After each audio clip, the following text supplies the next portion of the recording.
Larry over the break, I need to give you a little of my history from a different perspective.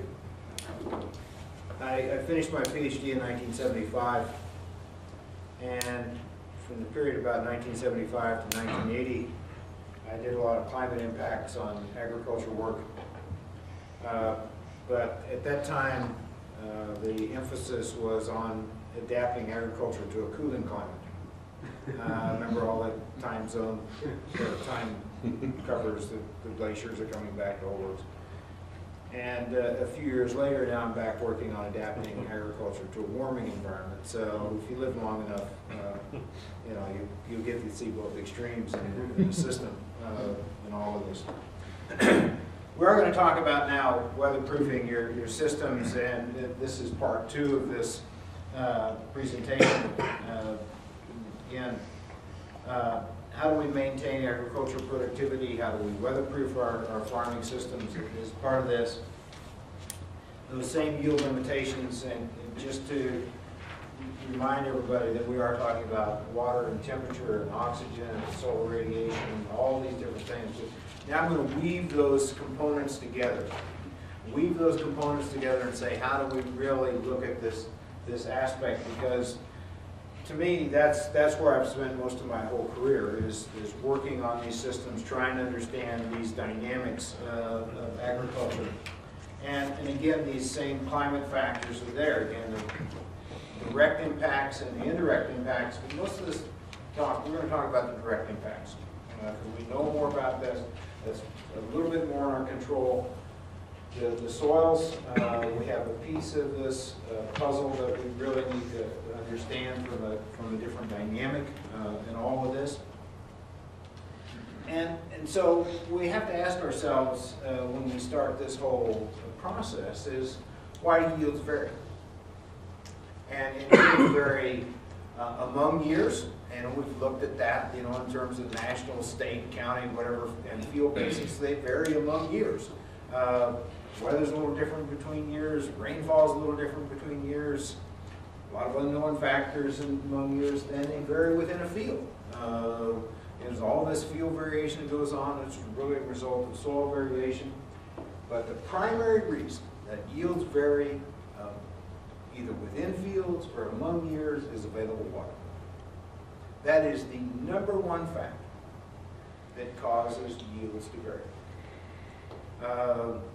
And we've spent a lot of time looking at this, and you'll see some of these pieces of this puzzle. And so flipping back to that thing that I told you at the very beginning, is that managing available water through managing our soils is going to be a way in which we weatherproof those systems.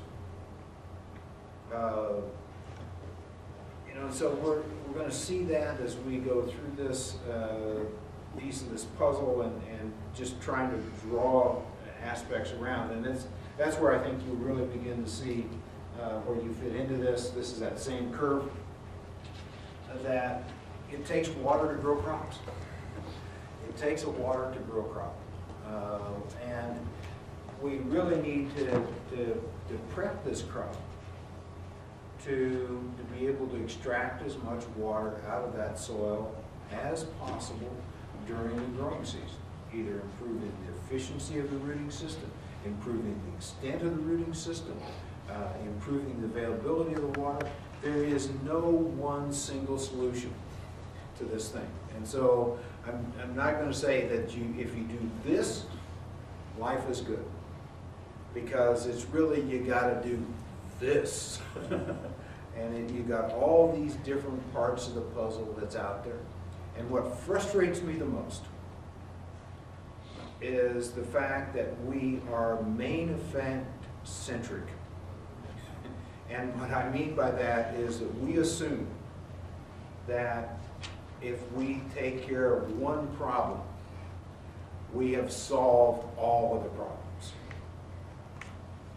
I'm sorry, we deal in a biological system, we deal in a physical system, we deal in this biophysical system. And what I tell producers is that farming is not rocket science. Farming is way more complex, okay? Because here's rocket science.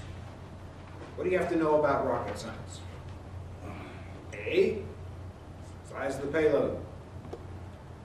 B, the force of gravity, which is the known. And all you do from there is figure out how much thrust it takes to overcome, to put that piece of payload into the atmosphere, to overcome the force of gravity. That's really rocket science.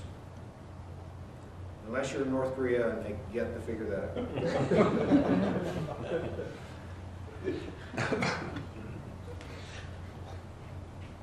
However, if you're in farming, what you're really trying to figure out is how to optimize 6 or 7 simultaneous differential equations. Because you've got all of these different interactions that are going on, and it's a very complex surface, and there are a lot of different pathways to get us there. And so we don't really have a nice, neat solution that says if you do this, this is going to result. Because if you do this, then you got this, did you figure this and this and this along with it? Where's all these different pieces fit together? And so we've really been trying to look at how do you optimize the surface that's out there, because it's not a single point solution. It's really a very complex thing that we deal with. And so the reason I use this is just to show the fact that we're going to have to think about inputs from a different perspective. We're going to have to understand some realizations of this overall process. And again, the changing environment that we have out there and changing our workable fuel bases, we're going to put some constraints on this system. Our summer precipitation patterns that we talked about, if we change that and changing water availability, I mean, if we don't get that rain event, when we want that rain event, what's going to happen to us? We're going to tolerate the crop failure, we figure out what else to do about it. We've been I've been doing a lot of work in Kentucky lately, because Kentucky's asking the question, would we be better off promoting wheat production in Kentucky rather than corn? And it's a very simple reason. It's not that they don't want the corn. It's the fact that corn production shows a lot of variation from year to year. You'll see some examples of stuff some analysis that we've done. And with the increasing prevalence of late summer drought, corn production really suffers. But if you grew something like wheat that matured earlier, rainfall is more reliable, would you be better off promoting that? And they've actually built some mills to process wheat to be able to encourage that. So, I mean, we're seeing some dramatic questions being asked about this.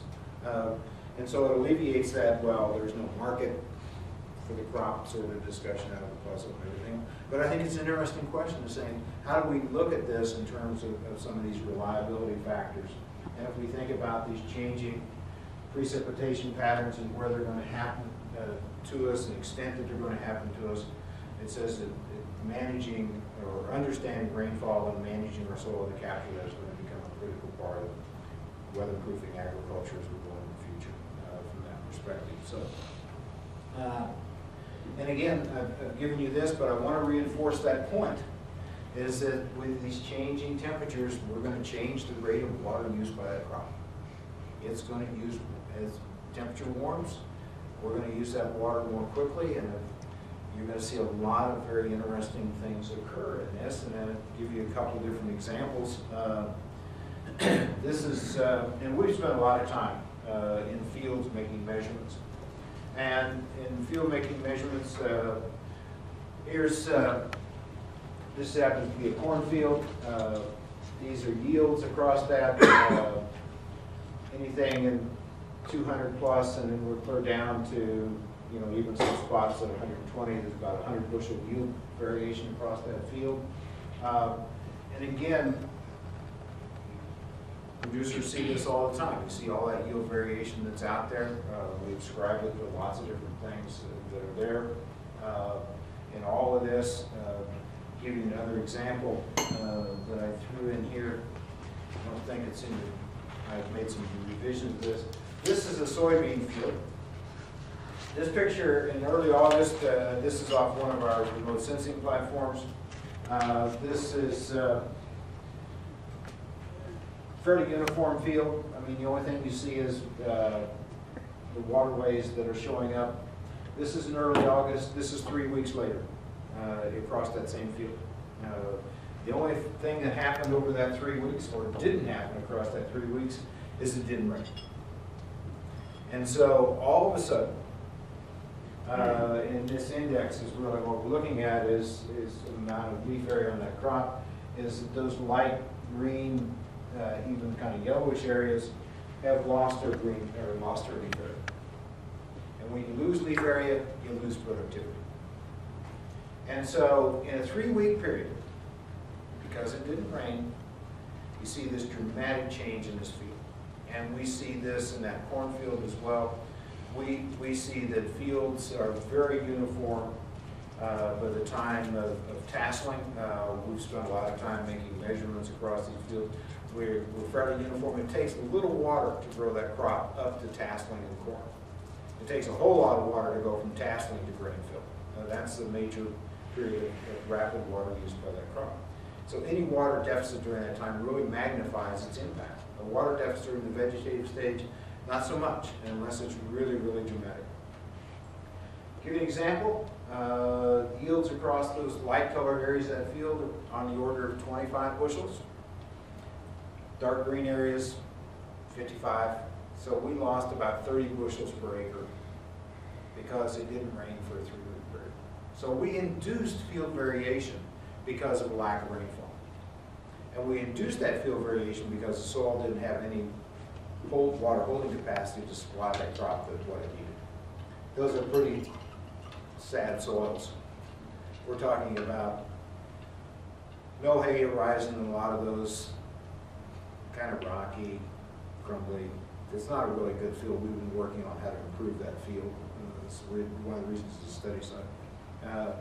And so we've been working with the producer on and managing that field differently along the way. And so we see this in a lot of cases. We see yield variation across fields because of short-term water stresses, lack of rainfall period, a number of different things. So we see all this variation within fields. Part of this is really this result right here, is that this relationship is organic matter content in the soil and available water holding capacity. Sand, silt, clay soils, or silty clay loam soils. The more organic matter we put in that soil, the higher the water holding capacity. And so one of the ways, and when we talk about improvement of these soils, to do that is to put more organic matter in. It increases the capability of storing that water, holding that water. It also prevents, because here's the reason I put that erosion slide up there, is from this standpoint, is that when we begin to decrease our organic matter content, we reduce our water holding capacity. Remember I said that our number of days in which we get more than 1.25 is also increasing. It says that as we decrease that water holding capacity of that soil, we have less capacity of absorbing that water. And so when we get these heavy rainfall events, it takes little water to basically cause an erosion event. We just don't have any place to put it. Or if we end up, we also leach it down through the profile. As we look across our landscapes of central Iowa, the Clarion soils and the Nicollet and Webster soils that Standard Drilling Low Complex, is that what we've seen is those Clarion Canisteo soils, which are low organic matter, they're in that 2% organic matter, as opposed to the Nicollet and Webster soils, which are about 4 or 5%, is that those begin to drain about 30 days earlier in the spring than the heavier soils. And they drain because they have less room to hold that water. So when it begins to rain, water begins to move down through them. So our drainage issues and where nitrate's coming from is not coming from the heavier soils, it's coming from actually the lighter soils across that landscape. So if we want to improve our soils, improving organic matter is going to have a big impact. This is how, I'll just give you a visual example of this. Back in the fall of 2011, Fall 2011 is, we ended up that whole season with a dry period. We went into the winter extremely dry. We had very few rainfall events, but we did have one rainfall event, which was about the middle of December. It wasn't snow, it was actually a light drizzly rain. It rained for 24 hours and only ended up with about an inch of rain. So I mean, it was that slow drizzly rain. It rarely occurs at times, but you know, it did. About 3/4 of the way through the storm, I went back and forth. I was on one of my speaking tours in eastern Iowa, driving across those hills of eastern Iowa, is that we had runoff coming out of those fields midway through that storm. The waterways were running 6 foot wide, water running down through them, coming out of them. And what had happened in those soils that they'd been tilled, had very little residue left on them, is that light rainfall had caused ponding and slaking and everything else. So we were getting water runoff with a very light rainfall onto a dry soil. That, in my opinion, is a crime. If our soils are so fragile that in a dry condition, we cannot handle a 1-inch rainfall event without having water runoff, we have some serious problems in agriculture. And we see this more and more all the time. This is not an unusual, I can show you picture after picture of this, and Larry could too, of these things. I mean, and so erosion is becoming more prevalent to us because our soils are becoming more and more degraded. And our soils are in an extremely fragile state. And I think what we're going to end up in agriculture is that we're going to have all this yield variation. We're going to blame it on the weather. But in reality, it's a soil problem. It's a soil management problem that's causing this. So it's something to be concerned about. And I think it's something that we have to be very, very cognizant of how we do this. In fact, we're working with NRCS right now through their whole National Soil Survey database to go back and refine these relationships, look at them differently, but also put it into the thing of saying what conservation practices have to go in different areas to begin to improve organic matter. They wouldn't have a higher water table in those areas, would they? Just where the water table would be within 25 feet of the surface, where they'd have good ample, you know, in a dry, Oh, we have a lot of cases which our water table is maybe 5-6 feet in a few places. You know, but the matter, you got to get the roots down to the water table to take advantage of it. So you know, that's why the organic matter and the soil erosion piece are important in all of this. Current state of our soils is we have a continued, we continue to reduce our organic matter content, limits our soil water holding capacity and infiltration rates. And we basically continue to farm without regard to the combination of water and soil management.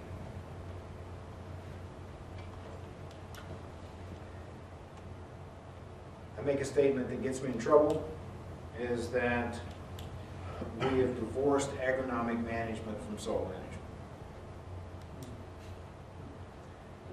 We tend to think about nutrition, we do all these different things in soils or in our crop, but we don't think about where that fits with water and soil management part of this. And I think we need to bring those back together if we really want to improve our whole agronomic system along the way. So how do we change the state of the soils?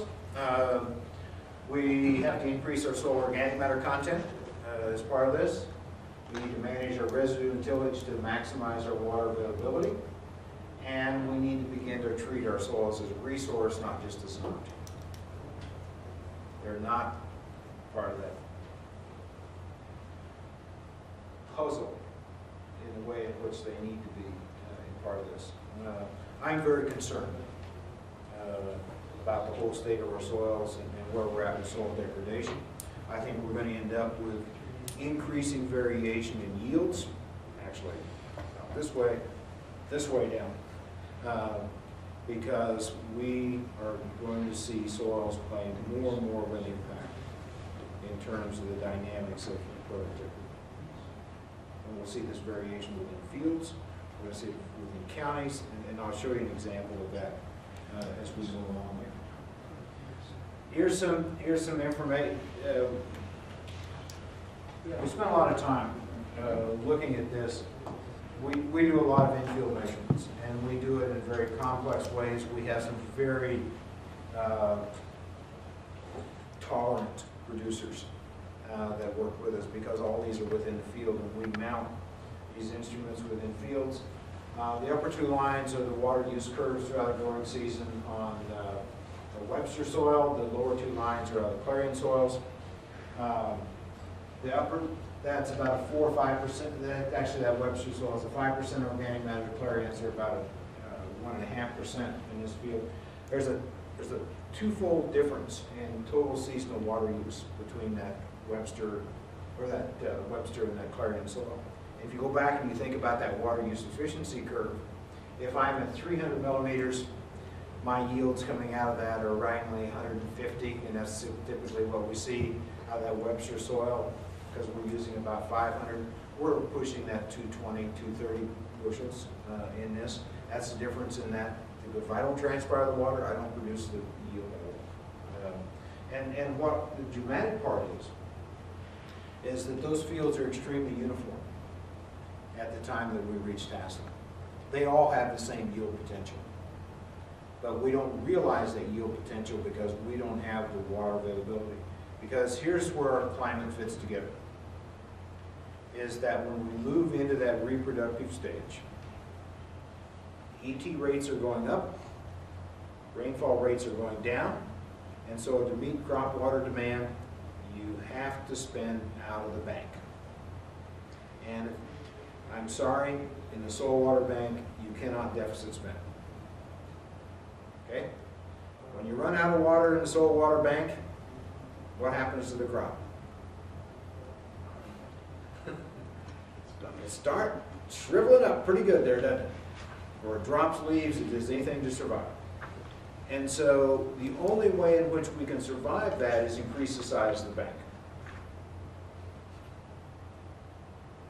You know, and so we can hold that water, we can make it more available to our crop. And that's why we see yield variations across fields, is this phenomenon right here. Is there's a difference in this. To show you the naivety of a lot of Larry and I's colleagues, they assume that this this water use variation is the fact that it rained differently across the field. No. Somewhere along the line, some people have forgotten their soils classes in terms of the amount of water that the soils hold and all these different phenomena. And so it's really a matter of these overall water dynamics and what we can do to those soils from a management perspective. So that's just crop watering. And can almost make movies of the different curves that we have and these different things, but this gives you an example of what's going on. Because here's why it means so much and why it becomes important in this process, is it really becomes this factor right here. Yields are related to the duration of photosynthetic capacity. And we've spent a lot of time developing indices. Over the past 40 years of research, I've spent a lot of time developing ways in which we can characterize plant growth and development using techniques that basically are non-destructive. I don't like to be in the middle of a hot cornfield in July and August any better than anybody else. And so we've developed techniques that allow us to characterize that plant from a different perspective. One of the indices that we built is basically built on how rapidly this plant senesces. It's not something we pay a lot of attention to at times, but it's really a very interesting phenomenon, because the faster that plant senesces, the lower the yield. And so we have an index that basically is a reflectance index, and we just take that and multiply it by the amount of radiation that's there each day. And you see we have a linear relationship between yield and the rate of senescence and light capture. So, and what really happens in all of this is the longer we can keep that plant green, we don't change kernel numbers on corn, and we don't change pod numbers on beans, but we change grain size. We have more photosynthate to put into a grain, and so we dramatically increase the weight of the kernels. That's where it's coming from. And you look at wheat, we see the same thing. The longer I keep that green leaf area, I don't change the number of kernels per head, but I change the kernel weight. And we see yield increases on the order of 20, 30 bushels, just because we maintain greener leaf area. So managing that plant to keep this duration of this. Now we've got the techniques that allow us to easily compare among systems. Much better than we did before. I don't have to destructively go out there and sample the plant and measure kernel size. I can look at the plant from a different perspective. And we've related this back to photosynthetic activity in field with a lot of our different measurements and all these different things. So we're working on those indices to really try to give us new ways to characterize this. Another one that we developed in a different way, this is the, with the leaf chlorophyll readings. What we've done is that from the time of grain filling until maturity, is that we find that how we manage that crop maintains a greener leaf area. And so we just integrate it on the curve. So the longer I keep it green, the higher the yield. So I can do the same thing with a leaf chlorophyll meter that I do with my other index, only I got to go out in the field and make all those leaf chlorophyll readings. So it allows me to use my drone technology. I just thought I'd throw that in to the beneficial use of that type of technology for us. But it gives us ways of saying where parts of that field collapsing, where I got some problem spots in that field, we can do a different way of managing that so we understand where our problem spots are at in all of this. Because I think we're really going to have to understand field dynamics from a different perspective to develop some patterns. Just one more to show you a different example. This is radiation use efficiency, and the way you can think about this is the more light that I can capture by a crop, the higher my yield. And so again, it's the same thing we've been talking about with how much light do I capture is relative to yield going on. This happens to be corn, a couple different years, well, it's actually a total of 3 years. And the reason I put this graph out there is that intercepting light doesn't always translate to high yields. 2012 is the anomaly year in this whole sequence, 2010, 11, and 12. You look, 2012, we actually had a lot of radiation. We had a lot of sunshine. Guess what you always have in drought years?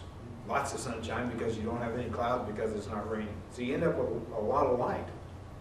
But because you have a water limitation, you don't translate that captured light into yield.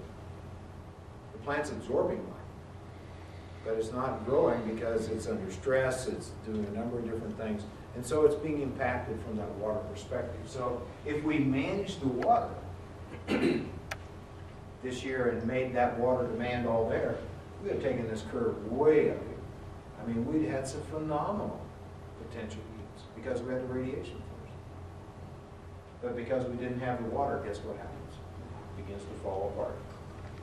So we can't trade one thing to the other. It really becomes a very additive process when we think about this.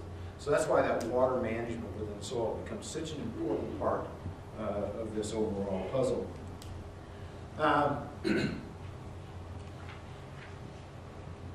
These are data out of oil plots in Illinois, the Sanford fields out of Missouri. And the reason I put this in here is that as we continue to, in agriculture, is that we've begun always to decrease our organic matter in the soils. As we manage our soils, we take the organic matter out.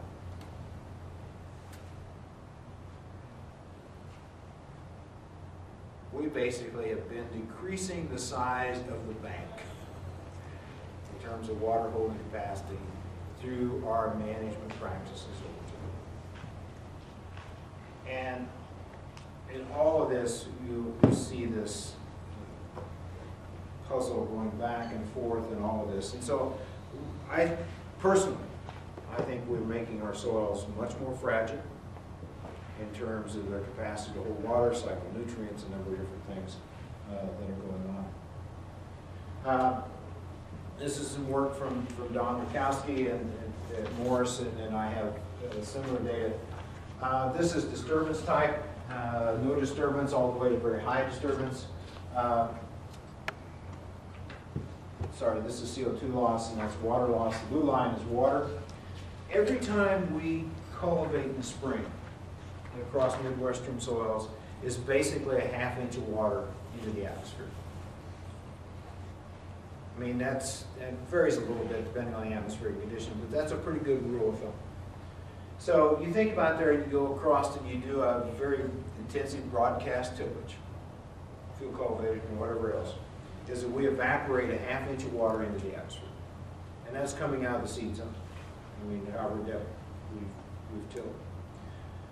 So if we do a couple field cultivations, is you've taken an inch of water out of that upper 6-inch zone, which in a dry environment places the crop emergence at risk.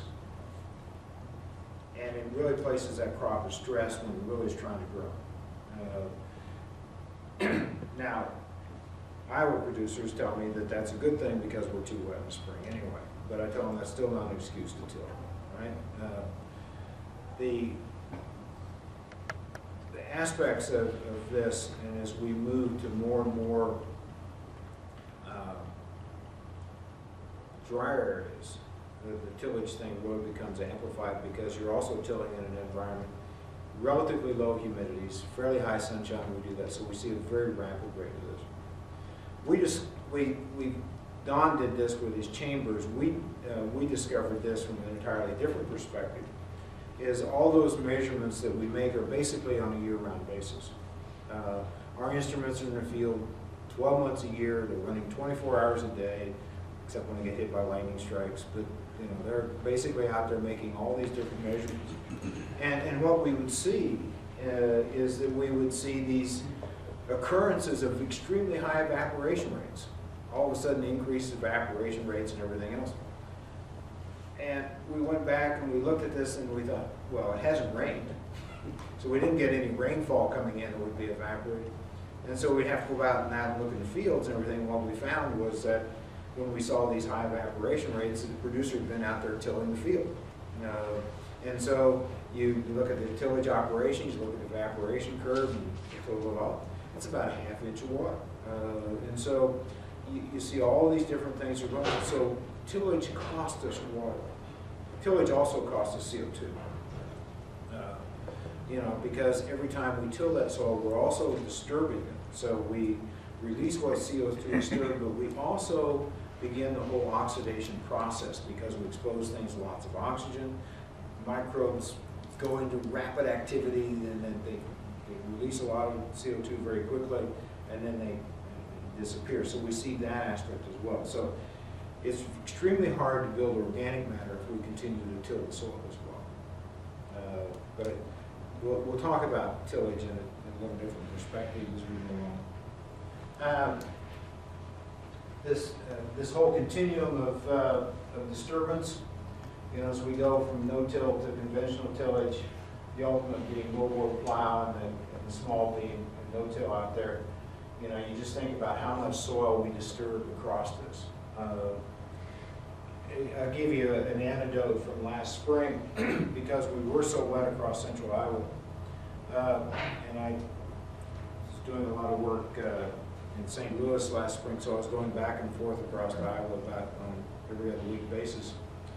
I'd see producers out there field cultivating, and then they'd get their field all prepped, and then we'd get it rain, and they'd be out for about 2 weeks. And then they'd be back field cultivating again, and then rain would be out for another 2 weeks. And this was on ground that basically had little residue anyway, and I'm pretty sure most of our planters would handle that. You know, if they would have not field cultivated and just planted, they would have had their soybean crops in 4 to 6 weeks earlier in a lot of cases. I wanted to stop and say, you know, you really don't have to do that. You know, you would just plant. But far be it from me to tell farmers exactly what to do. So, but I just thought it was interesting that we had this perception, and we need to spend all this time prepping the soil for a seed bed, for a crop that really is pretty tolerant of some pretty wide extremes in seed bed prep. I just realized that when I took the stuff to the printer, they didn't print out all of the slides here, so you're at the end of your, No, you guys are at the end of your but, I'm not. so I apologize for that.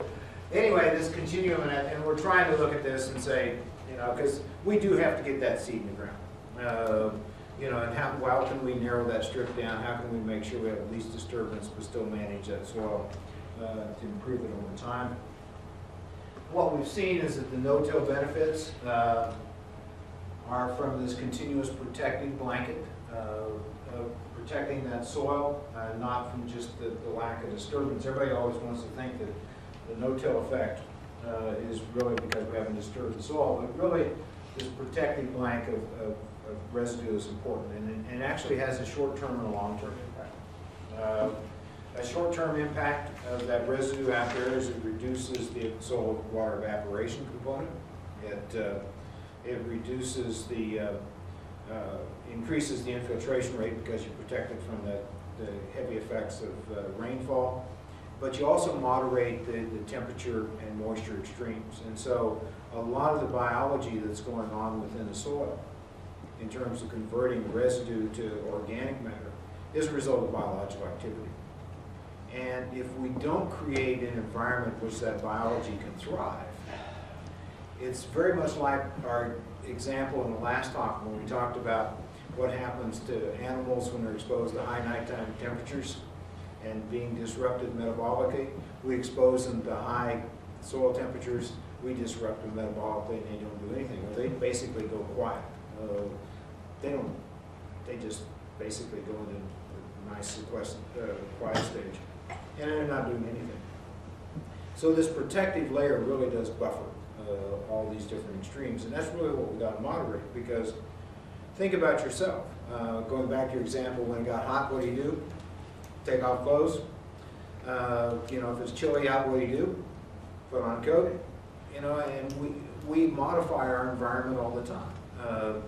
And you think about that same thing with our soil biology, is that they really want a modified environment. They don't want all these extremes that we put them through. Because if we've got a bare soil out there, late May, early June, those bare soil temperatures at the surface will be 150 degrees. At 1 inch can be 110, even a little higher. 104 degrees is where proteins begin to denature. So anything above 104, basically, you turned into soup if you're a biological system. That's the easiest way to describe it, so you see a memo. So you want to cook your biology out, just let it get that warm, and it just basically cooks.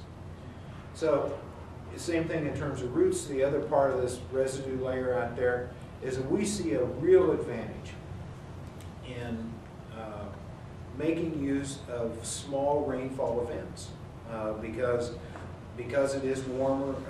Because it is moisture in there, the roots are going to be near the surface. Get a light rainfall event that wets down maybe only 2 or 3 inches in there. There's roots to take it up. But if you're in a conventional till system, a lot of times we have a hard time finding any roots in that upper foot. And so you've got to have a lot of rain to penetrate down below 6 to 8 inches. And so you can make very good use of light rainfall events if you've got a residue layer out there. And so that's another advantage of this thing that nobody's really talked about in terms of some of these pieces of this puzzle. So, I mean, this protective blanket becomes very, very important to us. I want to talk a little bit about a couple different experiments that we've done that drive home the point back to dark respiration for you. We have a facility in our laboratory. It's a rhizotron. It's a growth chamber, and it's a 2-story growth chamber. The lower story contains soil columns, And those columns are meter by meter by meter and a half deep, which is roughly 40 inches by 40 inches by almost 65 inches deep. So these are 7,000 pound blocks of soil. Pretty good size. Okay? Each one of those chambers has 3 of them. The reason that we have 2 stories is that the column set in the lower chamber, and we maintain that at a constant temperature, and the upper chamber is sealed from the lower chamber, just like the surface of the earth. And we can change the light, we can change the humidity, we can change the temperature, we can change everything in it. So we can control the environment very well in it. I've been very curious of some of the dynamics that go on in fields. And if I try to run field experiments, I can tell you if I want to run a drought experiment, it's going to be the wettest year on record. If I want to run a flooding experiment, it's going to be the driest year on record. For the last 5 years, I've anything close to normal out there. It's driving me nuts because I'm trying to figure out some of these dynamics, and all I have is extremes. But what we were trying to understand is what is the effect of these extreme temperature events that we expose the plant to. And so we put corn under 3 different water regimes. So there's 3 different columns. So one column was half normal rainfall, and then 1.5 normal rainfall. And these we sequence the season all the way through to normal condition. So half normal rainfall would be whatever we were getting for that week around Ames, and then normal was whatever it was. And then we exposed it to temperature extremes, which is 5 degrees centigrade, roughly at 10 degrees above normal for 5 days. That's how we characterize an extreme temperature event according to some of the climate change things. It's got to be above that for a 5-day period. And we exposed it at the V6 stage, at the V14 stage, and at the R1 stage. So we give it these high temperature events during these phenological stages. And because I have 2 chambers, I took one of the chambers after it had gone through the R1 stage, and we made it 3 degrees centigrade above normal only at night. We just raised the minimum temperatures up all the way through the rest of the reproductive stage. And we do all these different measurements in there. We watch these plants and everything else. So it gives you some idea of looking at extremes and why this becomes important. And these are the yields in grams per plant in this. The second chamber over here is the high temperatures during the reproductive period.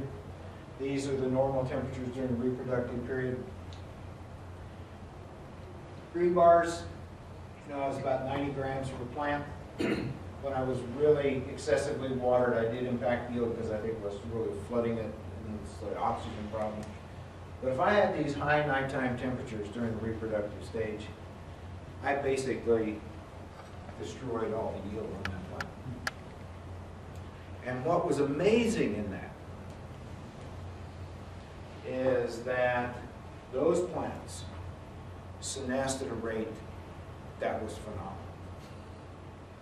I mean, they basically were losing leaves. Every day you went in there was more leaves lost. And so we collapsed that whole reproductive stage to about a 15-day period. That's how rapidly those plants collapsed. I mean, they just up and died. And so these exposures to high temperatures are much more dramatic. And you see that it really didn't make any difference whether they had lots of water, normal water, or little water. It basically just killed them from a temperature effect. This is an oxygen problem because 1.5, I mean, it's just too soggy.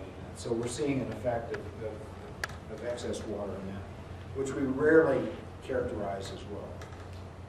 Then we've run an additional experiment, which is even more interesting. We just finished another experiment in which we didn't monkey around with moisture effects, but we've been monkeying around with temperature effects. And these are 3 different hybrids, 3 different errors of hybrids. Early hybrid, kind of immediate, about late 70s, early 90s, and something in the 2011 range of temperatures. Normal temperatures are the normal air temperatures through the whole growing season for Ames. So we march it up and then we cool it down, the normal sequence of temperatures. The warm temperatures is 4 degrees centigrade warmer than normal, so it represents something about 50 years from now. What you see in this, the warm temperatures, this is just collars, this is just a way of looking at phenology. We're basically increasing the rate of development of the plant by about 30 days. I mean, it's just marching through stages a lot faster than the normal plant. And then we take it all the way to maturity in this. These are the yields in bushels per acre in the warm environment, and this is the normal environment. In order of magnitude, 24 bushels versus 250 bushels. And I know you have a hard time believing that I can grow 395 bushel in a grow chamber. What we do is we harvest each one of those ears. We get the grain off of them. I know the number of plants per square meter. I multiplied it out, and that's what first I thought it was wrong, but I was right. So, which is pretty phenomenal. But what's interesting in all of this is that there's some interesting observations that happen in this. One is that those low yields in the warm environment are caused by a disruption in the synchrony of the plant. And what we were doing in that is that we had pollen shed in that warm environment, but silk emergence was not there yet.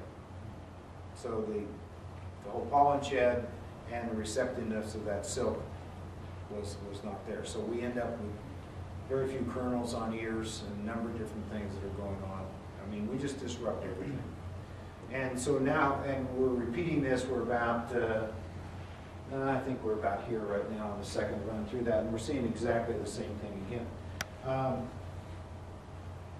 All of these different puzzles are very intriguing because the temperature effects and the subtle temperature changes going on.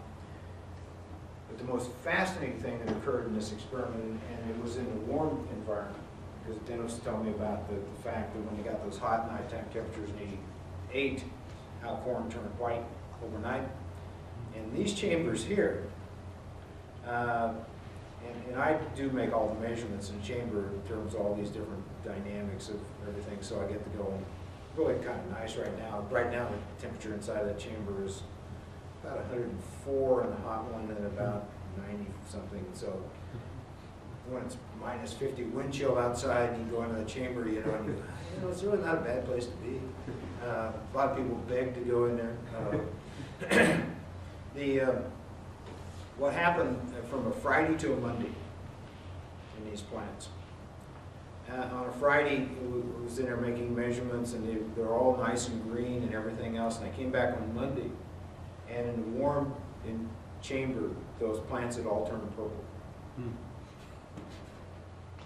And so I called my nutrition, my plant nutritionist down, and so the nutrition guy said, "All right, tell me what nutrient deficiency have just popped up all of a sudden." He says, "Well, it's not a nutrient deficiency, as far as he can determine."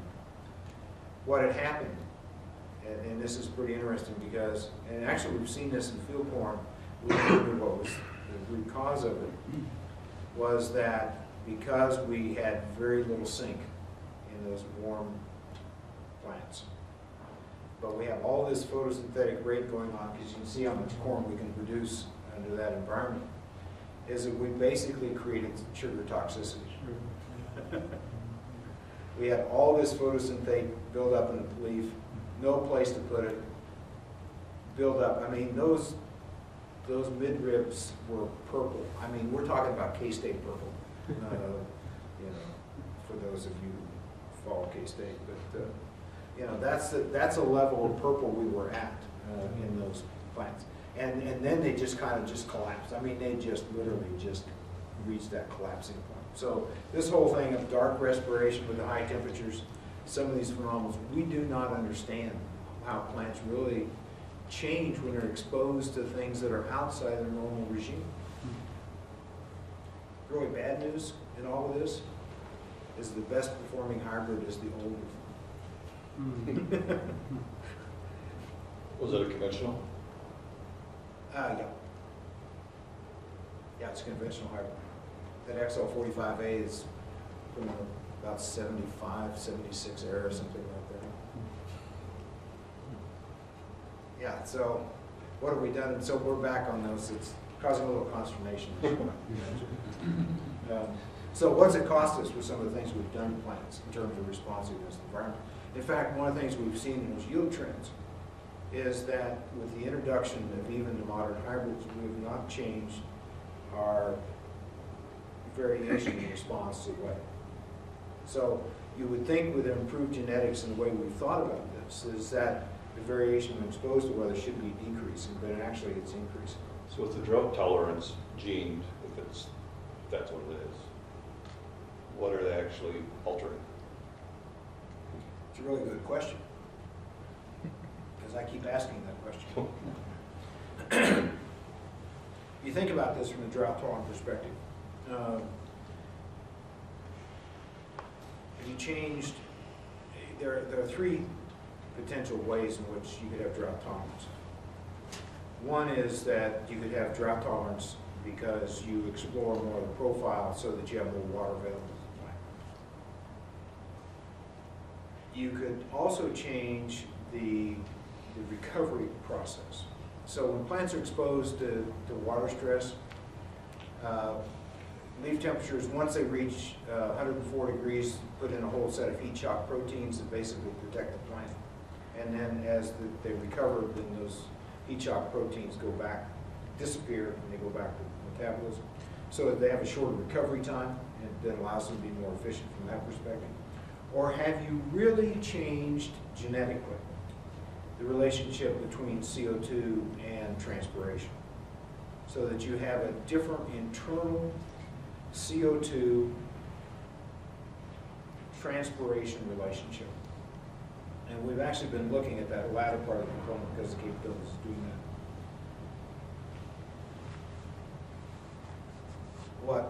I don't think that we really know what drought tolerance means in these plants. I think it's a very important part of the process, but honestly, I don't think that we understand.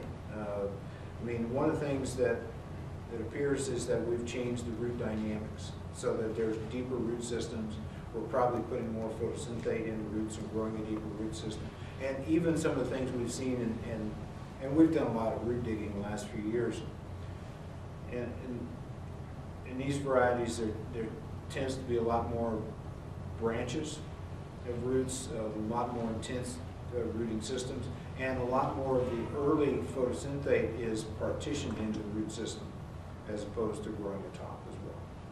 So, I mean, it's a number of different things, but I don't know if we know exactly what drought tolerance means. Because if you think about how we breed plants, you know, we observe those that are performing well in a particular environment, and we select those, but often we end up pulling out traits that weren't necessarily what we aim for. They just happen to tag along with selection for higher yields. I mean, look at upright leaves in corn. Upright leaves in corn come because we didn't attribute upright leaves to higher yield. They just came because we were increasing populations and all these different things that were going on with selection for higher yield. And so it's just a process. Crown roots, for example, in the quest for higher yields, crown roots started showing up because that was an attribute. I think that we need to come back and understand more of the phenotype characteristics of plants that are particularly related to stress. And we haven't done this. We did experiments in previous life when I was in Lubbock. We did a lot of work on heat shock proteins. We did a lot of work on looking at plant stress from different perspectives. And one experiment we ran was looking at isolines of cotton on narrow leaf versus broad leaf. And the perception, if you think about this, is that in a dryland environment, narrow leaves should be more adapted to that environment than a broadleaf. And the reason for that is that narrow or smaller leaves have less leaf area. They're better able to cope with stress because they absorb less energy when it really becomes water stressed and different things. There's lots. What we found is actually those were less water use efficient in the narrow leaves because the narrow leaves are more tightly coupled with air, and so what you end up when it rains, they actually use water more quickly than did the broadleaf plants. And so a number of different things that are going on. So at times I think we're going to have to look, if we want plants to cope with some of these environmental extremes, we're going to have to understand some of the dynamics differently than, or ask different questions about the dynamics than what we're doing right now. And I think there's a whole world of some of the things that are going on in root systems and how roots behave and all this, that there's a whole unknown world in terms of this. And that's why I think we see some of the responses that are out there. But to me, it's a fascinating area, all of this. Oh, here's another one. Because again, going back to these high nighttime temperatures, we've actually gone through data for a number of years. This is the net carbon flux. And you can think about the net carbon flux as the efficiency of this plant. And it's this combination between photosynthesis and respiration at night. So the higher that number, the better, bigger the growth of that plant. And so what I find is that the net carbon flux decreases as the average minimum temperature increases. So the warmer the nights, the lower the net carbon flux is. But it's not just the combination of respiration, it is that photosynthetic phenomenon the next day as well. And so we've looked at this for a number of years. We're trying to understand these dynamics. I can tell you we see some responses to this as you change nitrogen management in all of this, so there's a nitrogen component. Just adds some complexity to the system as well. So nutrition, plant nutrition is going to play a large role in this, and I don't know that we fully understand how it fits into this overall aspect. But this is, to me, this is very exciting in terms of understanding how plants really cope with their environment and what they do. So, you know, we've got adaptation strategies and being able to cope with it. So, I mean, we can alter planting dates to avoid heat. So if we, and this is now, excuse me, becomes the important part.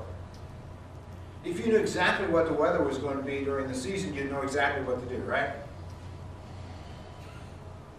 Unfortunately, we don't know that. And so, you know, we don't know how the season is going to pan out and everything else. But we think about altering planting dates, you know, to avoid heat and water stress. So if we know that that latter part of the growing season is going to be a lot warmer or a lot less reliable in terms of rainfall, do we go with a shorter season hybrid? Do we change cropping patterns to be able to avoid that late season stress?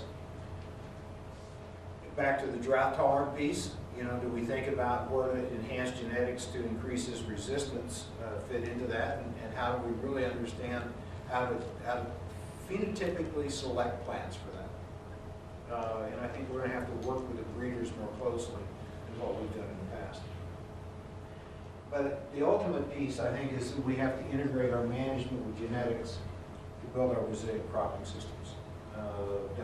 It's not an either or. It's not genetics and it's not management, but we're going to bring those two things together.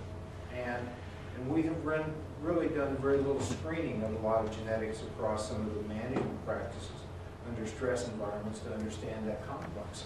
And I think that becomes a big target area of what we look at.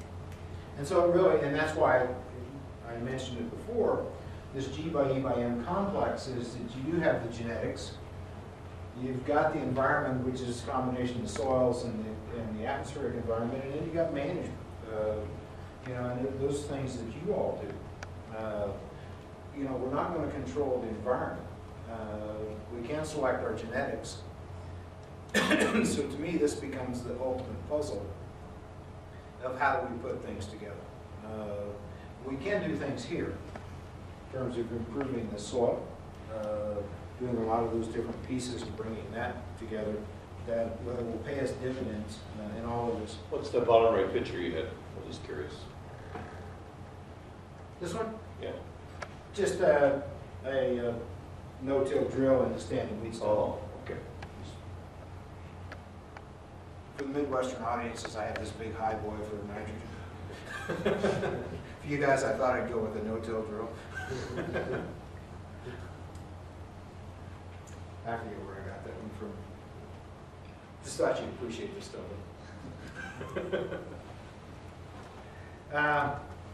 The other piece of this that I want to bring to your attention is there's a whole aspect in terms of some of these weather phenomena and everything on grain quality.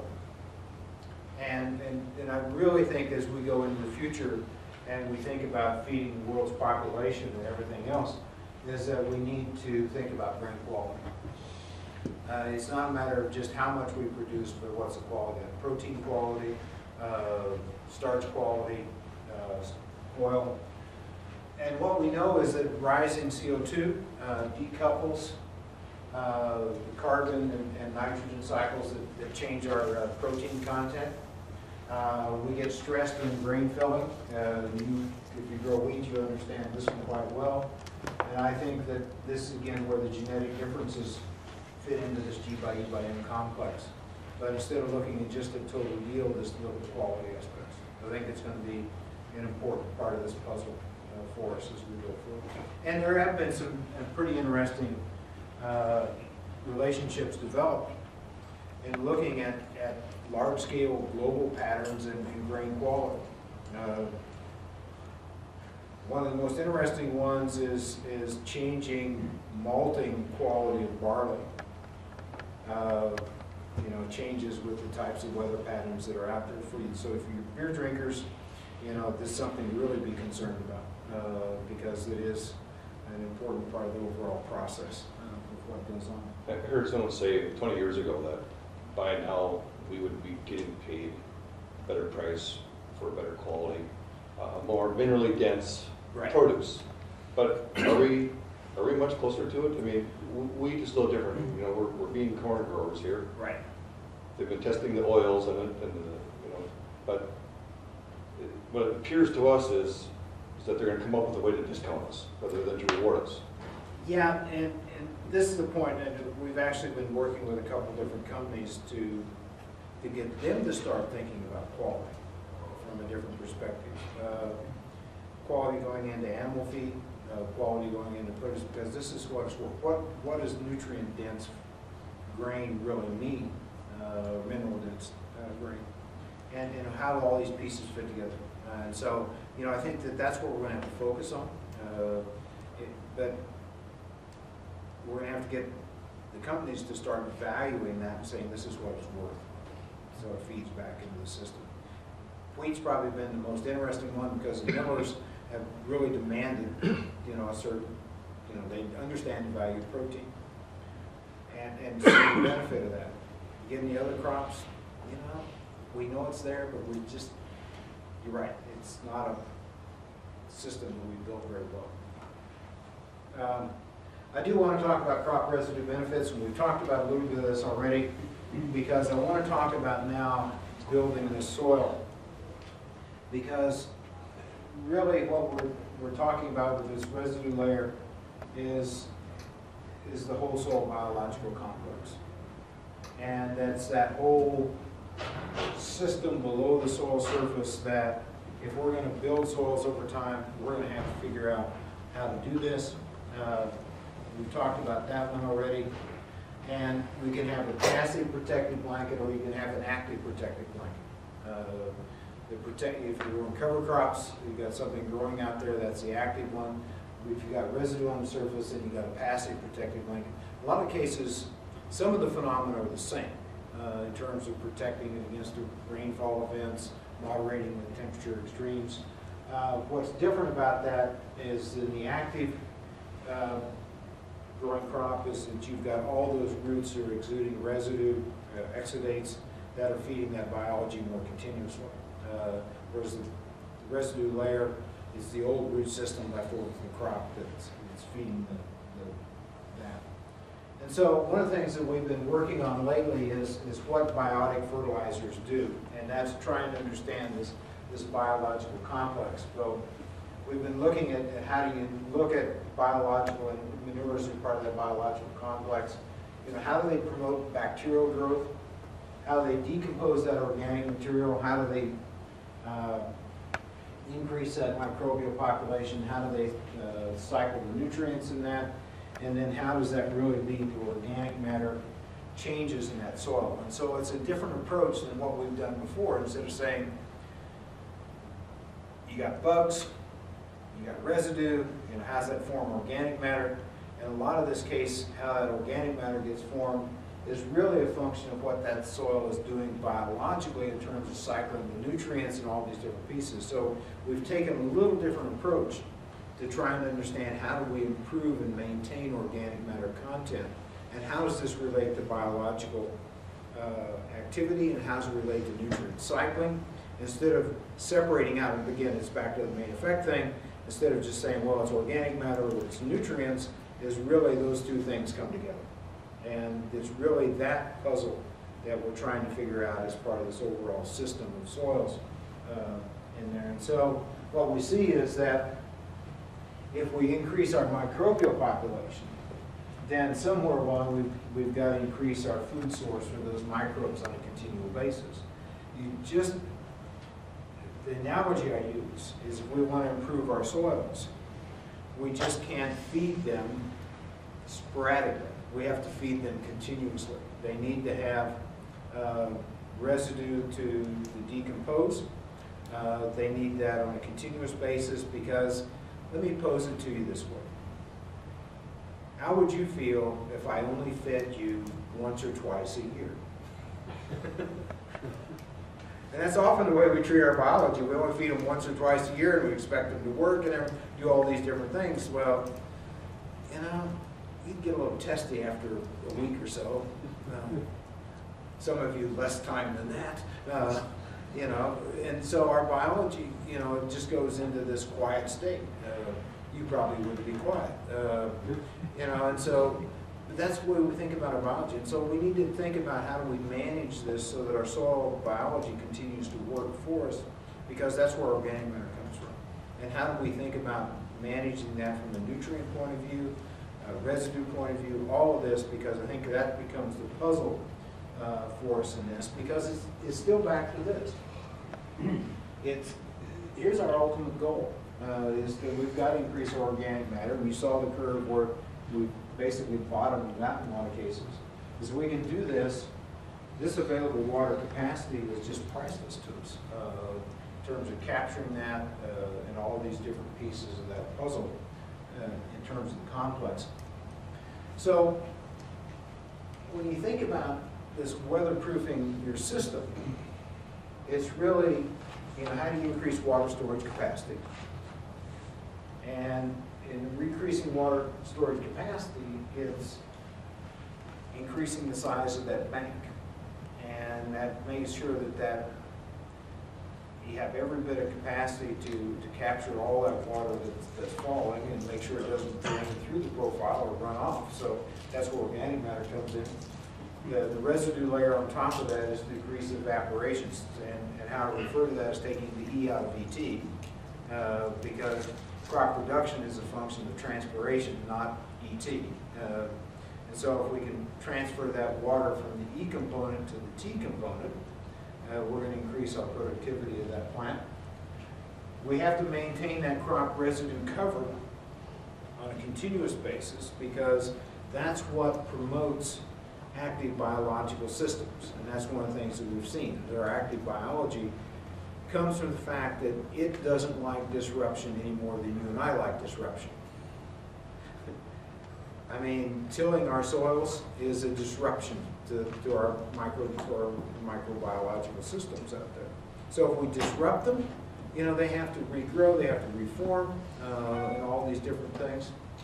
And the ultimate of this is that I think if we're going to weatherproof our cropping systems, is that we got to get back and figure out these G by E by M interactions. the genetics, by the environment, by the management complex. And we're seeing some pretty interesting things in terms of how do we manage nutrients and looking at different genetic material and then the environment that goes with that. And we see it on, and soybeans actually are showing a lot more flexibility in terms of response than does corn.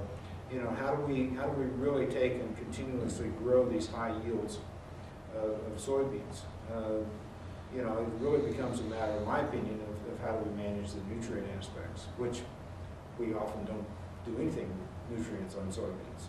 But the guys that look at Vicky's things over there, the guys that are doing high yielding beans are managing nutrients more than they're managing anything else. So that becomes an important part of the puzzle. Weatherproofing the cropping systems is not about managing the weather, but it's understanding where that weather has an impact and how we work around it in all of this. So, and it really is back to this. It's a G by E by M. Now you get my high void system for you know, and so it is really this G by E by M, and I'm really sold on this. I've been working on this as we look at climate impacts, because I think we've got to ask ourselves some different questions the way we've been asking them before. We're not going to solve these problems with the same approach that we used in the 1970s under a cooling environment. We're going to have to look at in a different way of bringing our agronomics together and bringing it with the climate, bringing it with other pieces. It's not about the main effects, it's really about the inclusive effects of everything. So I think that is, yeah, that's the last slide. So, yes, sir. So the tug of war up here, of course, being so far north, is our utilization of the sun's energy, and so the tug of war being keep the material covered over the soil, and then the opposite, or the other end of that tug of war is how to get your corn up and running to fully utilize the small window that we have. Yep. It's back to genetics and all that, but the temptation then is for us to go and do the tillage, Right. warm that soil up, but it's all visual. We don't see the down the road consequences in June or July or August. Sure. So can you help me process that a little bit? Yeah, and in fact, that's an excellent question, because it is a very complex system, and you know, and I do a lot of no-till work. I did do a lot of different tillage work across Iowa. You know, and you get a lot of people say, well, we can't no-till in Iowa because we're too cold. So my best producers are no-till producers, so that, you know, it goes on here. What we've done is we've gone over the strip-till systems, you know, where we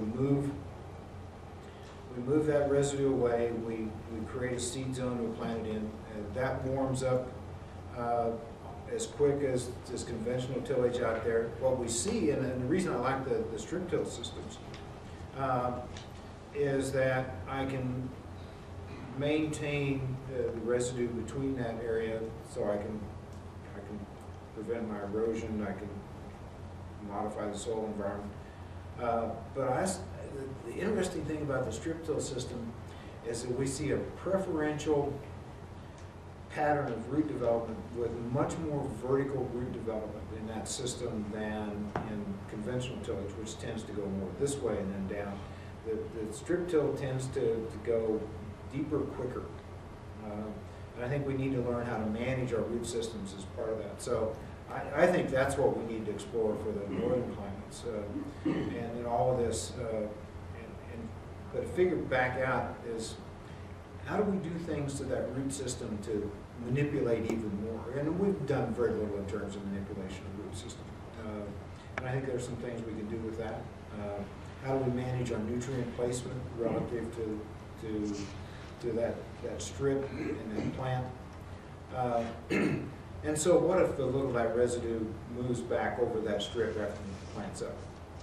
It's no harm at all. It basically is protecting them. So we've seen some of our most consistent response. The beauty I like about the strip-till system is that that system is uniform enough that those plants emerge generally within a day of each other. I mean, you go out there and you can do emergence counts in a strip till system all in the same day. I mean, they pretty much just all come up and that field looks nice and uniform. My conventional till, I see all sorts of things. We've done other things where we've measured plant-to-plant variation. As crazy as we are. We've gone out and we've measured 17 and a half feet a row, you know, which is the 1,000th of the acre. And we've measured every plant in that 17 and a half feet a row. And we measure them for leaf chlorophyll content and height and phenology, and then we've even pulled grain yield off of them and everything else. We actually find less variation among plants when we get in the strip till system as opposed to any other systems that we have out there. Tell me, Lyle, what are you doing then behind the combine, and the combine goes through there? Are they using, that no-till guy, is he using a chopping corn head? Yeah, just chop it, just throw the residue back out. And then, so he's got a chopping corn head. Yeah. Then what is he coming in there with then? After the corn After harvest, the combine, after the corn head, what is he doing? a lot of times they don't do anything, just let it lay. Do you embrace, we, at the corn meeting we had here, I don't know if any of you guys were here, but that Kevin Kimberly was in, and he, no, he's down in your country somewhere. Yep. Do you embrace what he's doing? With, which one is, We promoted strip till a lot. yeah, he's promoting strip till, because he's one of the big strip tillers. But he also promotes, if the weather throws you a curveball, curve with it. You know, and if you have to do tillage to fix tracks from going through the mud and, you know. Yeah. That's what a lot of the guys, that's why that early spring condition, they create some tracks or late. Fortunately, harvest, generally it's an unusual year that we create a lot of tracks during harvest. There is that year that the guys will mud it out. So what do they do when they're no-till? Do they fix it Yeah, they fix it. They have to. and then restarting it? Yeah. And up here, sometimes that restart is every year. Yeah. It's the unfortunate part. I mean, bottom line is there's no magic solution. The weather, you know, Mother Nature is always going to throw a curveball at you no matter what you're doing. But I'll give you an example of a strip till guy that we've worked with, a young producer out by Sioux Center that he's in that Galva Primgar soil area. It's on this side of the hills. The soil, they have really good soils. They're well drained. They really lack water late in the season. Not as much water as you guys lack, but you know, they get drought stress. And so what we did about 5 years ago, because he also has hogs, and so we had to inject the manure to put it in, but we've been injecting manure in a strip till system, creating the strip, and then planting right on that strip the next spring. And you know, his yields have been increasing every year. His organic matter, I mean, you go dig pits in his fields, and I mean, you've got 18 to 24 inches of nice dark soil. But we're also moving that strip 15 inches every year. So we're not disturbing the old root row across there. The more fascinating thing in his fields is that his yield variation on half-mile rows is less than 20 bushels. I mean, because we've increased the water holding capacity, a number of different things, we've taken a lot of the soil variation out across those fields. Not that it's as dramatic as some of ours, but you got other producers that are 100 to 120 bushel yield difference across fields. I mean, we've taken a lot because we've improved the water holding capacity in a very short period of time. So, but I think we got to understand more about strip tillage, and I think the other piece we need to understand, the strip tillage piece, is how do we manage the nutrient as part of that puzzle. You know, in terms of that plant taking it up, and particularly this late season nutrient uptake by this plant. Because that's where we're maintaining our photosynthetic activity, is that late season. That's where we see a lot of the benefits of our enhanced efficiency fertilizers is the late season. A lot of your drought stress, if you look at it real carefully, it's nitrogen potassium deficiency. Yeah. Yeah. And that means there's no water for the plant to take up the nutrients. The nutrients are there, but they can't take it up. They're not soluble. You gotta dissolve them in water before the plant takes it. Yeah. Those move by diffusion and water availability, and guess what? If there's no water, there's no nutrients. No diffusion, no mass flow either. Hot stuff. Yeah, Well, I was just gonna make a comment about what Robert said, or about the rutting and so forth during harvest. I've been in no-till for 30 years now, in North Dakota. mhm, And there's very few times that we've had to go out and cover tracks. right. And if we did, it's just a small area in the field, just here or there. You know, but it is necessary. You Sure. can't, you absolutely can't negotiate that, you know. But it's been very few times in 30 years that we've had to do that. And the longer you no-till, the firmer your soil is going to be on the surface. The greater the carrying capacity. Yes, exactly. So you have to modify, you know, if you have single tires, you go to duals. Right. You go to the biggest duals, you do everything that you possibly Spread that can weight as much as you can. to reduce the compaction. And we've done a little strip till, but we went back to straight no-till. Straight no-till? Because in a sense, we're doing some strip till by, with the residue managers in the spring. We're putting out the fertilizer alongside the seed and so forth. And that has worked well. The problem with strip till in my soil is we're slightly rolling and we do have some erosion. So you get, We have some washing of those berms and prefer not to do that. yeah, I got some really bad pictures of some strip till last spring where they'd run the strips down the hill and all you created was 30-inch rills. About this deep. You can see how deep they went with the strip unit. After a rain event, though, you can get in there, huh? I left a quarter of beans no-till last year. Mhm. And if I'd have been smart, I would have planted the whole thing at once, which I was trying to do, but then it rained. I should have kept going into the night, and not quit at midnight. I should have just kept going. And it rained about 6, and it rained so much that I couldn't get back. I could get back in the field in 2 days. And I put the planter down, I couldn't go, because I plugged her up in 50 feet, because it's clay. I had to go out there and scratch it with a field cultivator with spikes. So now you can get into that field now. You can rain a couple inches, and in 2 days you can go out with your maximum. Do you have any heavy clays, or is it all lighter? No, it's all that. Some of the soil, you know, varies. There's some differences. There's some heavier soil. But yeah, you probably have to wait a little more than 2 days sometimes. And in 2 days it can get wetter also. It was wet. When I planted that field, the top half was dry, and it was good to go. But after it rained an inch, it wasn't good. It ponded. Well, yeah, it ponded. But, you know, and our modern no-till systems are really a form of very narrow strip till, but they're just done right at the time of planting. And that's where we often do harvests.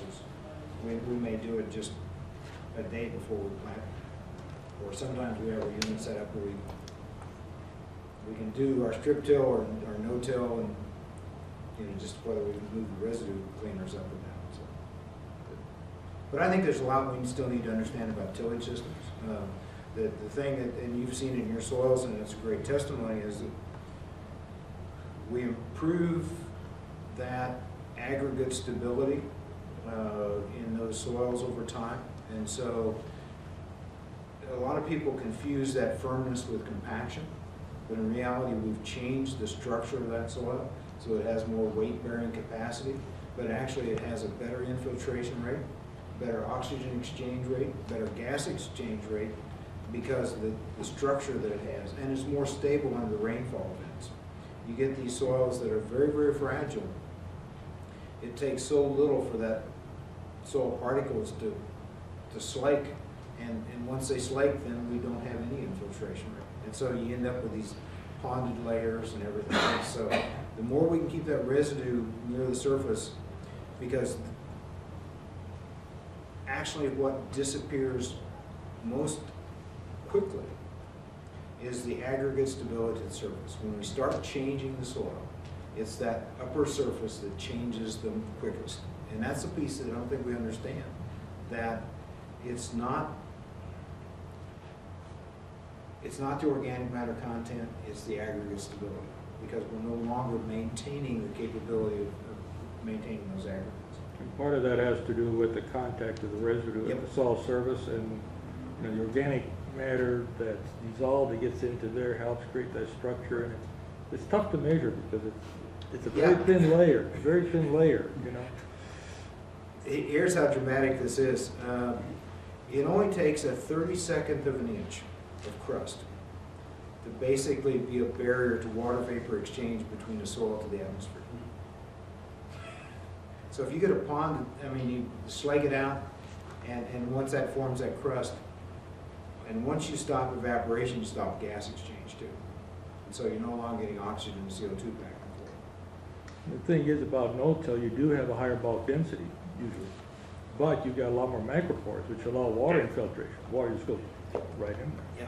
Bulk density does not equal compaction. No. Compaction does equal bulk density, but Yes, but vice it's not versa the is flip not the side. truth. Particularly in no-till, and that's the part that a lot of people just somehow don't get. That field I planted, it was beans on beans, so the organic matter in the field, according to the soil test, was like 5. I got the quarter is 5 organic. But what do you do for that rain event? You gotta wait. You'd have to wait a week then, not to plant them. Or I waited 2 days, but it wasn't enough, of course. We've got a lot of high shrink swell clays here, Yeah. and once you swell those clays up with water, you gotta wait for them to dry out again. The problem That's a problem. The problem came in the fall too, with the flex. Yeah. After a rain event, all you did was shove them up. You want less rain? Is that what you want? Yeah. Yeah, I have one more question. Sure. Okay, if the whole country went to no-till, what would be the effect on the CO in the atmosphere, CO2 in the atmosphere? CO2 in the atmosphere? Yeah, what would it be? Would it be significant? It depends on what camp you're in. Okay. I'll give you both camps. Okay. There are those that believe if we went to entirely no-till, we would have a significant decrease in the CO2 level of the atmosphere because we'd be sequestering a lot more in the soil. Camp 2, which is reality, is because we deal in a biological system, is that as we go to no-till and we go to a lot more biological activity, during the summer, we release a lot of CO2 back to the atmosphere. And my honest opinion about no-till and CO2 is that we will probably see a zero-sum game. We go to no-till, but our impact on the CO2 levels in the atmosphere is probably negligible. In the short term, I think you can increase it, but on the long term, you reach a new equilibrium, is basically what you do. And so the salt becomes an equilibrium. What about Brazil, where they have E85, I think, as the gas, for the fuel for the engines, for the gas engine? How would that be if the world would switch into that, total that, like we could have done from the 1920s up, and they wouldn't have gone with the oil companies? We'd probably reach an equilibrium. Yeah, we're going to reach an equilibrium point as well. I mean, the biggest culprit in CO2, as I hate to say this, is us. And I don't mean the industrial complex, I mean the humans. I mean, you look at increasing to 9 billion people, we give back off a lot of CO2.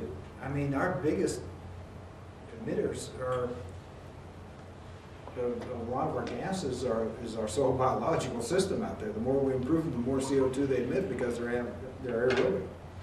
Us as humans give off a lot too. And the net sum of game, is that changing the forms of gas, in the short term we might see a blip, but in the long term it's all going to be back to some sort of equilibrium again. There's one solution to that. We can all stop breathing. Well, that is an alternative. You go first. That's the dilemma.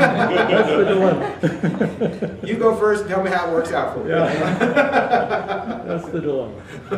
And all of this is a matter of trade-offs. And And so when we talk about this whole thing with climate change, I get very frustrated at the fact that we have a lot of people that say, well, let's just do this and this will be the solution to this. I don't know that there's any single solution to anything.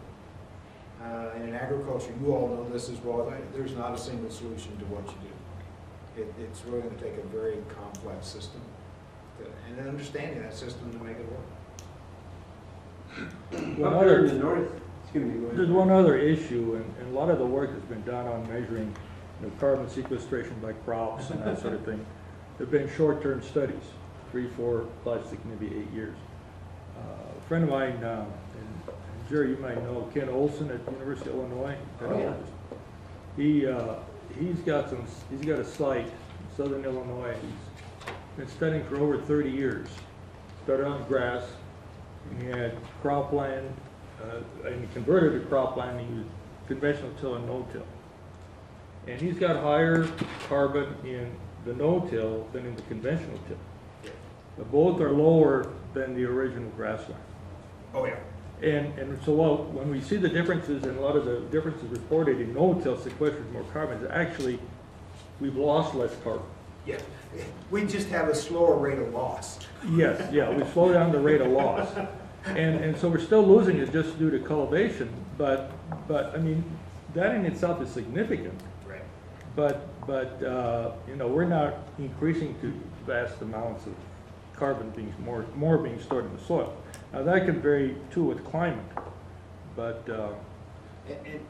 And let me reinforce another point, is that building weatherproofing systems for this area of the country is going to be different than building weatherproofing systems for another part of the country. To me, I get very frustrated with the whole aspect that here is what agriculture can do. Agriculture is going to have to be very, very site-specific in how we put some of these practices together. You know, I hate to say this, but it's not going to be a uniform policy. And it's not going to be a uniform adoption of management practices. On your guess on climate change or climate whatever, what is your guess for this summer, like August and September? Are we going to be dry up here? No, I don't know about Iowa, but when you look at the guessing table, then what are we going to be up here? Should we be raising a lot of wheat then, and not corn? Just as a switch up. If you look at where some of the weather patterns are set up right now and everything, and we're trying to get the models run this week so I can get a better answer to that. But right now, with the lows of where they're set up and everything else, it looks like the whole upper Midwest could be dry again this summer. Not a pattern unlike if you could read that one big slide that we had with all the different drought indices. When we went into 2012, the best climate analogy we had was the mid-30s. And in the mid-30s, we had 34 was dry, 35 we kind of recovered, and 36 we went back very, very dry again. And I'm thinking that we're kind of set up in that same pattern, that we could be dry again this summer. Of course, as soon as I tell you that, it's going to rain like hell all summer long. What does he know? Is that true for Iowa too? Or is it Yeah, only- no, that's the upper Midwest. Oh, okay. Yeah, I really think that we're set up to be dry again. And I think we need to be prepared, but always, in this part of the country, and even in Iowa, is to think about being dry in the late summer and prepare ourselves for that. And if it rains, then we take advantage, but don't say, well, it's going to be wetter than normal, and because the drought part impacts us more than the weather part. What percent organic matter would we have to get to where we would not apply fertilizer? How much corn you want to grow? I'm talking normal yields. that's 75 bushel corn. I know what you said 5 years ago, so I'm asking it again. What did I say 5 years ago? I'm not gonna slept tell since- you. Yeah, I can't even tell you what I said 5 years ago. I probably lied to you then, so, you know. And I've gotten a lot smarter since then, too. Well, you said Yeah, I know what. that if you had a 10% organic matter, you would probably never need to. Right. If you want to grow normal bushel homes, and we've seen that in a lot of cases. I think if we want to stretch our yields, and nitrogen may not be the thing that we have to worry about in the nutrient limitations. It may be some of the other things like calcium, magnesium, sulfur, and a number of the other nutrients that are popping up on us. I think the nitrogen cycling is there in a very actively growing system.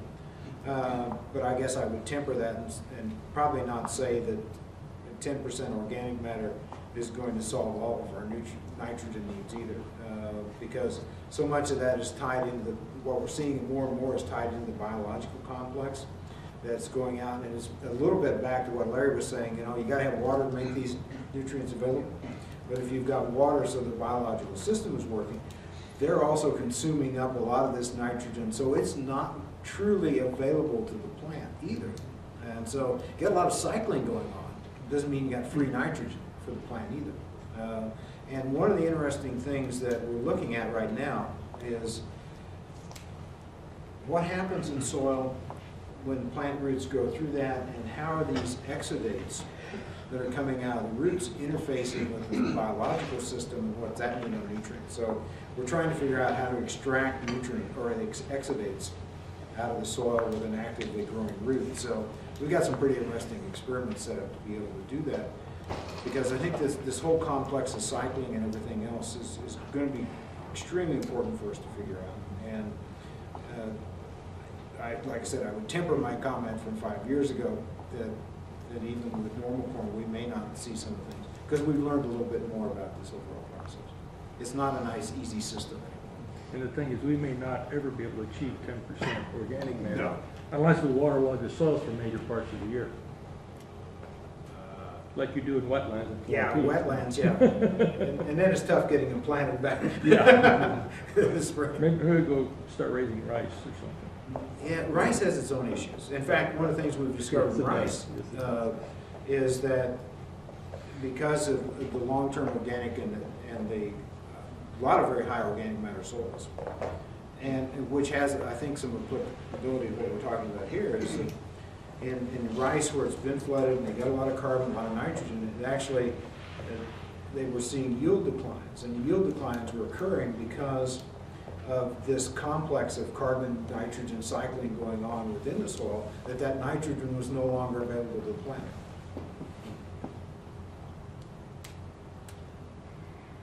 When you showed that slide up there, it showed the passive crop cover like corn. Yep. And you weren't working it. And then you showed the cover crop. When is Yeah. that cover crop growing then? Is that growing when the crop is up? No, that's late fall, early spring cover crop. But yeah, if you don't harvest corn till or get done That's about the Thanksgiving. 20th of October. Yeah, you don't get usually much then growth. You can't be raising much of a cover crop. Right. That's why, in this environment here, I would think more about residue management. How do we manage this residue from the passive point of view rather than worrying about the active point of view? Because you just don't have enough growing season. All your growing season needs to be put into the economic crop. India, Now, I was at a meeting- NRCS will probably strike me dead for saying that, but but I think we got to be realistic. And I was out in the Great Plains in Burlington, Colorado a few weeks ago, talking about this, and we had this very same conversation. To me, it's about managing our passive residue. How do we get that to achieve some of the things we want? Would we benefit from having a root system at different times? I'm not sure we would, because we just don't have enough growing season to take advantage of it. And I think if you look at where that growing season has the advantages that you've got, where you harvested that corn off in September, and you've got 6 more weeks of growth before it freezes up. But, you know, heck, how many times have you harvested with frost in the ground? Or snow on the ground. I mean, let's be realistic about some of these things, and I think that's what I mean by site specific. But the one thing that I I've been thinking about is that a relay cover cropping system, so that they plant corn and at a certain time we fly on rye. The trick, I think, would be to figure out when to do this so that it doesn't take away from your crop. Right. And then this rye would be green in the spring, in March, late March, when it gets warm, and then we don't plant beans till after our last, or the last frost date. So now we've got a green mass in the spring then. Yeah, I mean, I just don't know if it's gonna work or not. well, one of Let's the try. things that, and we've talked about with this shifting rainfall pattern is cover crop establishment in the fall, because if we got the tendency to be drier, one of the things that it takes to emerge a crop is soil moisture, and if we have more erratic rainfall, you know, the crop establishment is going to be important, just from that standpoint, because, you know, even aerial seeding into a late fall condition, we may have adequate moisture down below for the corn crop, but nothing near the surface for that cover crop to germinate with. So, I mean, that becomes an issue as well. So, how do you develop decision tools to help that part of the process, back to the whole idea of, can I get you a better short-term seasonal I forecast? don't think I think up here too, everybody's using chopping corn heads. I'm not sure in a no-till or whatever situation up here in these blacks, heavy soils, I'm not sure that a chopping corn head, now you're leaving that mat out there, I'm thinking that, you know, that soil would be pretty sticky underneath there. Well, one So of the you things have to maybe have a regular corn head, so you Well- at least you can see the ground. Yeah, and I think one of the things that we need to think about for this is, when I talk about residue management, it may be a passive layer, but it may not be passive management. And we may think about, how do we manage this residue in a way to promote its decomposition, to promote the biological activity by either putting a biological on it, a number of different things.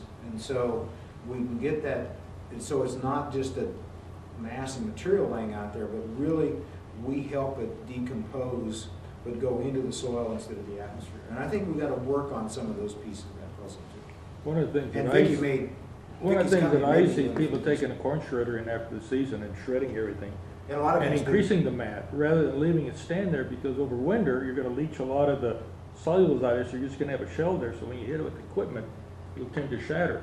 But if you lay it down and it stays moist, it's not going to shatter, and you gotta, and this way, you still got an open, you know, sort of an open residue mat rather than solid mat. Yeah, you really don't want to pack the stuff down. Yeah, and that's what, when you It's a shred great corn mulch. stuff- I mean, we don't call it a mulch layer for nothing.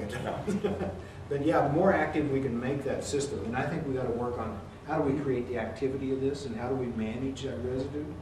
And so when I talk about a passive system, I don't necessarily mean passive management. I think we got to explore some ideas. And then with our climate, you know, we do have some other options for other crops than just corn and soybeans.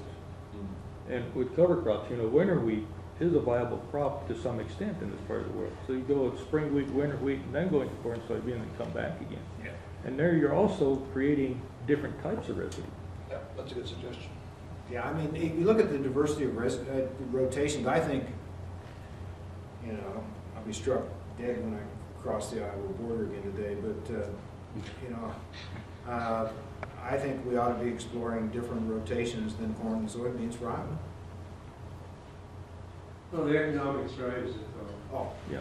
Yeah. economics drives everything. Yeah. Okay, it's 12:30, I know that's, One more question. Yeah. One of the things I struggle with as an agronomist in working with farms is that different factors here.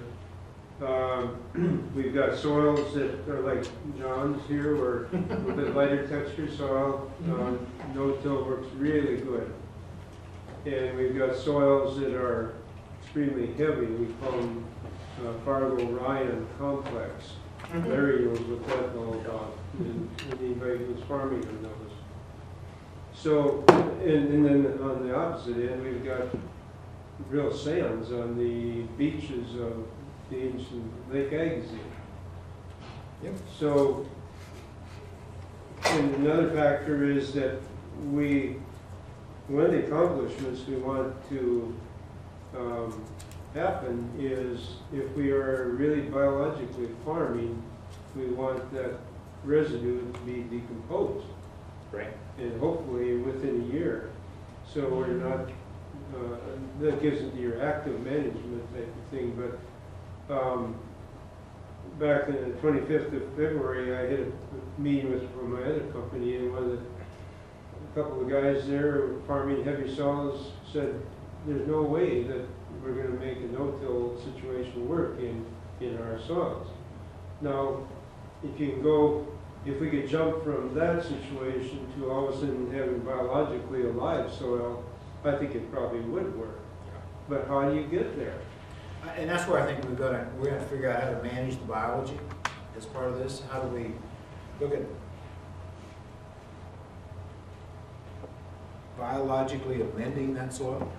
How do we add some things to that decompose, start this overall process? I think times we may have to help Mother Nature get started and maintain the environment to allow that to happen. So we're looking at some soil biologicals right now, and what do they do in terms of changing that overall system within that. Are you looking at humates at all? Oh, yeah. Increasing the organic matter and the nutrient holding capacity? Yeah, we're looking at, I got one scientist looking at humic acids, a number of different things from that standpoint. We've got another experiment we started where we're looking at humic acids, we're looking at the biologicals, we're looking at all these different processes that are going on in the soil in a very controlled environment system, so that we can look and say, what's really happening? What's changing in the biology? How's it responding to all these different things? So that one we're just getting started, because we've got about 6 scientists involved in the whole thing. But really, that's what it's about, is trying to understand what really happens in soil as we make changes to it. And so we can begin to define some of these curves that are out there. So we got that heavy, wet soil, what happens to it? If you got a lighter soil, what happens to it? So we start putting those pieces together. And it's an area in which we really have not done much in soils at all. And that's where I think we're really going to have, if we want to impact you all positively, I think it's where we really ought to focus a lot of our attention right now. Is that Dr. Volk that's working? Yeah, Dan. Yep. Could you touch on stable humus as opposed to organic? Stable humus is the long chain of everything that's happened out there, and so that organic matter really becomes very stable. It's very integrated into the system. You got fresh organic matter that the bugs are just recycling all the time. I mean, bug bodies are basically organic matter as well. And humics, or the stable humus material, is that it's long carbon compounds as opposed to short carbons. And so it's a whole different age of everything. And when we get into, look at coal. Oil is a very long, think about that as a very long, stable human material. That's one way to think about it. And so the soil is kind of headed that way. And so it's a small fraction of really what happens. Oh, yeah. Oh, yeah. It's just one big complex. So with that. But I've got to make a comment here. When you drive up and down 94, we're seeing a lot of dirt that's been moved. Yes. And if we don't make changes, because folks, that dirt has only been farmed 100 years or so, if we don't make changes, our civilization then is in jeopardy. There's a good book out by Montgomery is his name, and it's called Dirt. Dirt. Yep. And it is all about the civilizations that did not take care of their soil, and they are not there. And you know, we look at this thing and we say, well, it's only a little bit. 1/64 of an inch. That's 1 inch in one man's lifetime. And we're losing more than that. I know that. Thank you for that. Because, let me put in a shameless plug. Next June, we're hosting, the World Congress on Conservation Agriculture is going to be in Winnipeg in June 21st, 22nd, something like that. David Montgomery is our leadoff speaker for that. It's a push that we've been making very hard, is that we have to protect our soils to protect our civilization, and we have to protect our soils to protect our food security. For the first time ever in a national climate assessment did we get the word soils even mentioned in terms of climate impacts on agriculture. And people fought me long and hard on whether we ought to even talk about soil erosion, whether we talk about water holding capacity. And I went back and I showed them all these different things of what has happened in countries around the world. When their soils have been degraded, their yield, their productivity declines, their variation in response to even minor weather events really increases. A number of different things happen that are negative. And so if we don't get past the point of realizing that we have to protect this resource, we'll have vast areas of the country that basically go from being productive to being non-productive. And one of the greatest assets we have in the U.S. is our soil resource. And we better figure out how to protect it, how to improve it, and how to manage it pretty darn quick. Because here's the number that we find for the state of Iowa. We lose 1 pound of soil for every pound of corn we produce. And you can go home and do this calculation yourself. You look at our accepted erosion rate across the state, and you look at the amount of corn we produce, and you bring those numbers together, and it's 1 to 1. So we can tolerate 1 pound of soil for every pound of corn? I don't think so. That's just dumb, in my opinion. We need to change the whole philosophy, and this is one of my arguments within RCOs. Our tolerable soil loss should be 0. It shouldn't be 5 tons, it shouldn't be 2 tons, it shouldn't be any number, it should be 0. That's what we should tolerate as soil loss. We can accept extreme events that cause us to go above that, but we should tolerate 0. And that's my pitch in terms of the overall process. And it's really, it's something I've become very passionate about. I've had a lot of talks with David about his book and everything. You know, it is a piece of the puzzle, and we're working on this aspect in different ways, and it really is, how do we improve our soils to improve climate resilience? And that's really where I've focused lately, and it's very, very strong in this. And so you can imagine I get in some pretty interesting arguments with people about this, but I'm at the point that I can make those arguments, and you know, I can carry a little weight.